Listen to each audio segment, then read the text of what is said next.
Magandang araw sa inyong lahat at welcome sa aking channel. Tuloy-tuloy sa pagbalandra si Coco Martin ng kanilang relasyon ni Julia Montes sa kanyang social media page. Mula nang ibinida ni Coco ang ilang larawan nila ni Julia mula sa kanilang bakasyon sa Spain, ipinakita naman ng batang Quiapo lead actor-director ang pagdalo nila ni Julia sa isang event. Celebrity guest pareho si Julia at Coco sa isang clothing brand event na Suit It Up Manila. Magkahawak kamay sina Coco at Julia sa kanilang photo op sa store na hindi pagdududahan pa ang kanilang pagiging magjowa.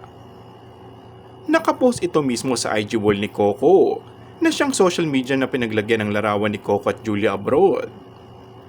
Si Coco ang paunahing pandangal at siya rin ang image model ng brand. Wala nang alinlangang si Coco sa pagbalanda sa relasyon nila ni Julia dahil ang aktor pa ang umalalay sa aktres pagbaba nito ng sasakyan.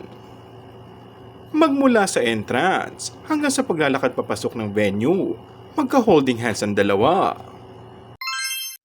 And that's all for our today's video.